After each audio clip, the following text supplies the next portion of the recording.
Welcome into Conversations with Paul Brown. We're on the front porch this morning because it's a gorgeous autumn day. And Katie Nicora from St. Paul, Minnesota is our guest, and she's got a really an unbelievable story. And she's going to delve into it for us. Since high school, I have done a couple different ministry schools where it's been leadership and ministry training. I went to Bible college also for a year to do a one-year certificate so I could get more of a biblical foundation to be able to work with teenagers and just other people. And also I was a nanny for many years and then was inspired to become a teacher. And so at 39, I went back to school, and so I'm working on a degree for teaching. I'm currently a preschool teacher and will continue on, and not sure which direction exactly, but by getting a degree I'll be able to do more of a kindergarten and higher. Tell me about the first time you took a missions trip. Yeah, the first missions trip I took was in 1996. It was the summer after high school graduation, and I had an opportunity to go on a world tour missions trip, which would take me from June through August, and I would literally take a lap around the world with an organization called Shake the Nations. And so I don't remember the amount of countries we went to, but we did ministry everywhere from Romania, China, we were in Russia. We just truly were everywhere in the course of the summer, and that really birthed in me a desire for travel and then for missions as well, because I saw so many cultures in one summer and was able to identify in so many ways with just people, and it really birthed in me the reality of how you can look into the eyes of pretty much anyone and just see that value and worth no matter what their culture, their background, or what language they speak. In the course of all those years now, it's been 25 countries I've been able to visit, not 25 separate trips, but 25 countries over the course of all the missions trips, and have just found a love for that. And there isn't one particular country that stands out that I would want to live in, but I definitely desire to go back. And one thing I'd like to do is be a missionary to missionaries and be an encourager to them, whether it's taking pictures, because I've done some professional photography, taking pictures for them that they can use for their websites or when they itinerate, or if it's going there and cooking or cleaning, or just showing them love and encouragement, because they're the ones on the front lines in that country and they need encouragement too. So that's why I see myself as going and being a missionary to the missionaries. Or some of the things that you did on the mission field. Sure. So some of the things we've done, whether it was we've worked with orphanages, sometimes it was just playing with the children at an orphanage, because the workers, it's such a thankless job a lot of times, and they're worn out, because kids, no matter what culture, they have energy and they want to use it. And so some things that we've done was just playing with kids, or it was painting the buildings at an orphanage, setting up feeding lines and things like that in other countries. And when you're at your home base in St. Paul, Minnesota, what are you doing there? Currently teaching, and then also a lot of, in the past I've been a volleyball coach, done photography, kind of a mixture of a lot of things. And so that's the between being a full-time student at 39 and then also part-time teaching. When we come back, we're going to get the story on why Katie ended up in Anderson. It's a fascinating story.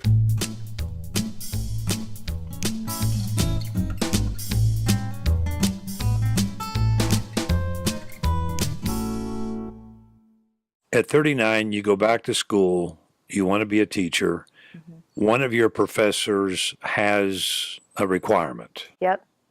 So my professor, Kelly McGowan from St. Paul College, one of the requirements was that we were to watch a movie radio.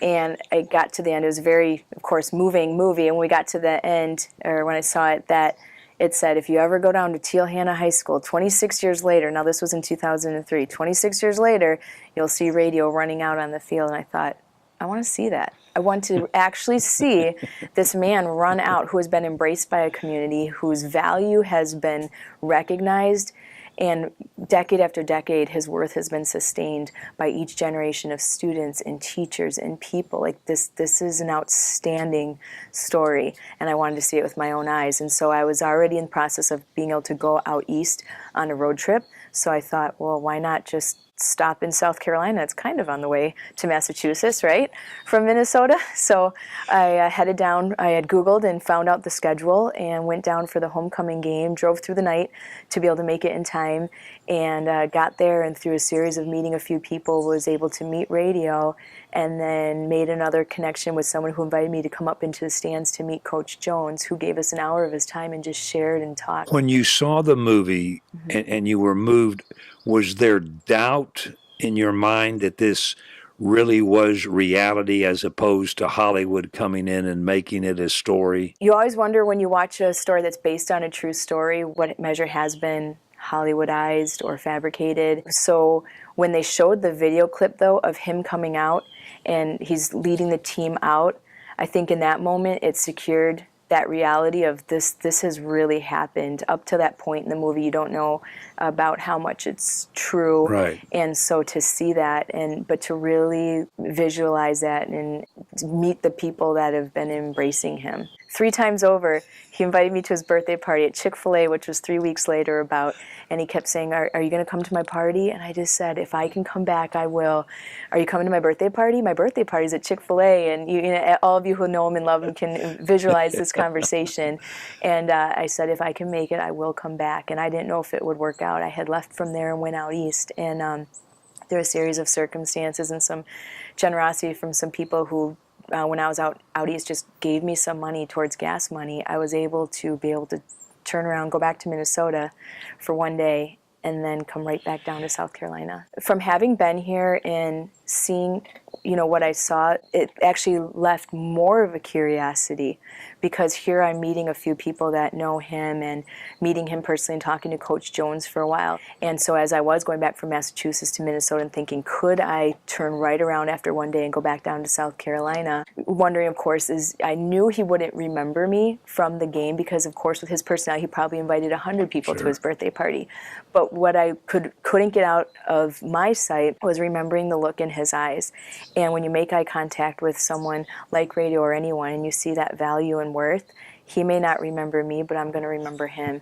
And so I'm doing what each person in Anderson who has invested in his life, I'm doing the same thing. I'm validating his worth by accepting his invitation. And so even if he doesn't remember me, it's worth it to me to drive back down, to show up at a Chick-fil-A, like, hello, I came to your party, and enjoy meeting different people again and talking to Coach Jones and Linda. So it's absolutely been worth it. The moment that radio invited me, the wheels were already turning about like calculating out the time frame, like, could this work? Is this a possibility? So I was definitely tired coming back, and I knew that in my time frame of arriving back in Minnesota, I would have less than a day, and I would have to turn around and drive through the night, only stopping for maybe 15-minute crash naps along the way to be able to get here in time for the party. And it was one of those situations where you think, take a deep breath, load up on energy drinks, and try. And again, it was the generosity of some people that just randomly felt God led to give me some money that helped facilitate even the logistics of being able to come back down again. What are your feelings as you enter South Carolina and you see the Welcome to South Carolina sign? It's that sense of relief, like, I'm going to make it. I didn't know up until really about an hour before if I would be so tired that I would not be able to physically drive anymore. So it really didn't hit home that this was going to happen, that I would be able to go to his birthday party and be back. It felt like, you know, a sense of peace, even just driving through the different states, but arriving in South Carolina definitely had excitement in the air, as well as a little bit of I don't know what's going to come about from this, but in the end, I've accepted the invitation of someone who extended it, and I'm going to go. You pull up to the parking lot. The party starts in 20 minutes. What's going through your mind? Do you see the people setting it up? Walk us through that. Sure. So I walked into the Chick-fil-A, and I looked in, and I didn't see any sort of party atmosphere, and I thought, oh no, maybe it's the wrong Chick-fil-A. I didn't know. I didn't see balloons, didn't see anything. I'm like, birthdays are important. So since I didn't see balloons, I went over to Publix up the hill to grab some balloons and a birthday card. I hadn't looked to the left. Actually, Chick-fil-A had done a wonderful job. They'd set up a long table with balloons and all that. So went up to Publix, got that, came back down just about 5:30 is when his party started. So I came in and sat down by myself at this long table that had been set up and feeling a little bit awkward, like, is everybody going to be like, well, who's that lady just sitting there? And It's not like Radio and I go way back, like we've talked a few times, right? At about 5:30, a couple other people came in, and then Radio arrived, and then other people that were in the restaurant came and said hi to him. Did Coach Jones remember you from Yes. that conversation in the stands? Tell me about that. Yeah, so we had talked then, and then he had given us that were with him his business card with his home phone number, and I had actually called him and said, hey, can I go to church with you and your wife that Saturday of that I would have been in here, and he said, yes, of course. And so I already had contact with him, and then I did call him when I was already leaving Minnesota. I had the thought, I better check to make sure that this party is still happening in the time. So he had known I was going to be coming, and when I was there, he was introducing me to people saying, this woman's from Minnesota. And I'm like, it just, to me, I thought, this is, who wouldn't want to do something like this? So when Radio arrived, he kind of just bounced into the room, with excitement. I mean, when a man invites a stranger 3 weeks previous with such excitement, to a birthday party, you can imagine how excited he was that day. I had spoke with Coach Jones that he's going to just be talking nonstop about this party. He said, oh yeah, and he had been bowling earlier that day, came into the party, and right away was excited about the balloons and getting some chicken, having some food and saying hi to people. And people came over and gave him hugs. And of course, he was all smiles when everyone sang. And he kept asking questions like, did you see my balloons? And, it's my birthday. And he was given a jersey. I don't remember what school. Kansas with a 71 on it to represent his birthday, and he was showing that to everyone. And it's truly like watching someone with such authentic, pure joy enjoying his birthday and enjoying the people around him. And so if he ever invites you to his birthday party, I highly encourage you to go. And then since you've been here, you got to tour Hanna. Tell me about that. Yeah, so Coach Jones and his wife had asked if I'd like to have lunch with them. I'm like, yes, of course. And so I had lunch with them, and then he encouraged me to go over to the high school and have Radio give me a tour. So I just showed up at the high school, and they went and found Radio, and he brought me around the school, showing me different things, different rooms, like pictures of him on the wall, and he talked about the different memories, even in the pictures. And we went into a couple different rooms, and he was given a magazine, like a kid's magazine by the librarian, and just watching his joy as he paged through these different it's like an activity book, and just enjoying that process of watching as students in the hallway, just saying hi to him, and watching the love that they have for him and the acceptance, and thinking as I'm with him, man, imagine if more people could be treated this way, that more people with disabilities could be so honored and accepted the way Radio has been by a community. For one Radio, there's millions of others that need just as much love and attention and would flourish under it. And so I hope that his life will continue to inspire others, that what Anderson, South Carolina has done will inspire other communities to take that risk and make an investment and embrace someone, not just for one day or one event, but for a lifetime. And that's what I'm seeing is this lifetime commitment that has unfolded and been made by this community is outstanding. I want to act on what it is, I'm being led to do. And in that, it's brought a lot of adventure in life, and I have the flexibility right now to embrace that adventure and to go and do those things and meet people. So I do think that there might be some family members and friends as well that would be inspired to do something else that might be crazy. And who knows, maybe I'll be an inspiration that way to just take opportunities as they come. And then once you become a classroom teacher, I mean, your life and what you can share with your kids is going to be priceless. Absolutely.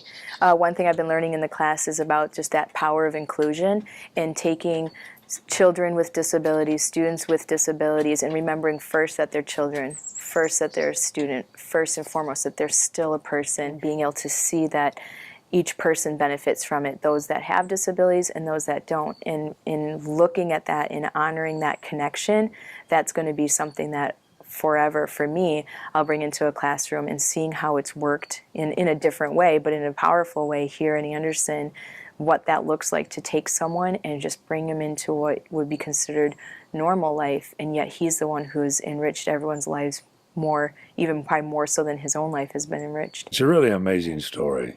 I mean, you're coming down here as part of it, but the radio story, when I do these interviews and I talk to somebody that has gone to Hanna, one of the things that I often ask is, tell me your favorite radio story.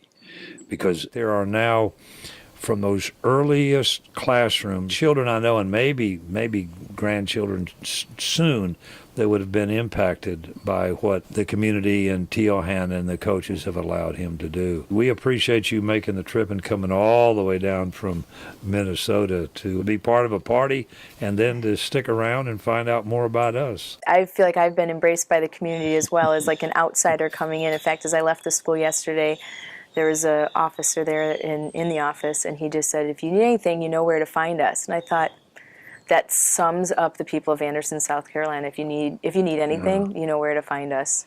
There, now your town has a new quote.